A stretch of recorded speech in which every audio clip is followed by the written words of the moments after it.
పిఠాపురంలో అలా మొదలైంది అనేటువంటి సినిమా ఒక మంచి సందేశాత్మకమైనటువంటి చిత్రంగా దాని గురించి కథనాలు వింటూ ఉన్నాం.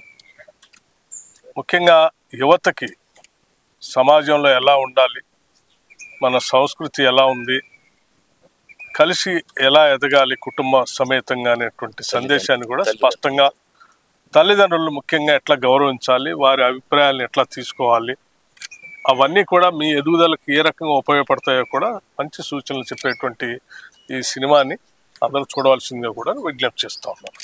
పిఠాపురంలో అలా మొదలైంది. ఎలా మొదలైంది సినిమా చూడండి తెలుస్తుంది.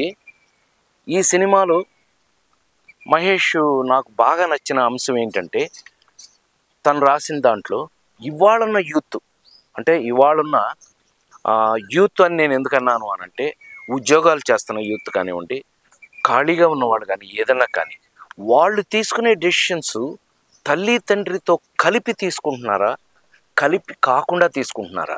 ఇలాంటి కథకు వెళితే కనుక ఇవాళ సమాజంలో మనకి ఏం జరుగుతుందనే పాయింట్ని చాలా అద్భుతంగా డీల్ చేశాడు తను. మరి తండ్రిగా నా బాధ్యత నేనేమి యాక్ట్ చేశానో మీరు సినిమాలో చూస్తే తెలుస్తుంది.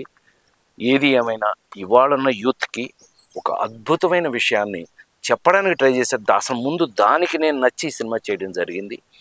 ఈ సినిమా చూస్తే మీరు డెఫినెట్గా ఈ సినిమా చూస్తే మీకు కూడా విపరీతంగా నచ్చుతుంది.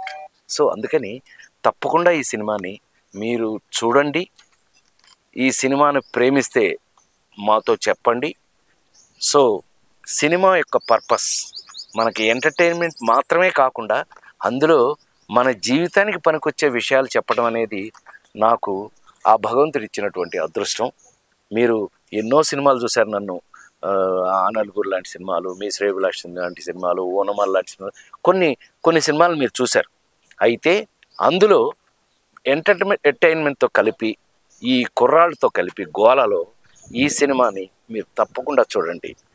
పిఠాపురంలో అలా మొదలైంది. నమస్కారం.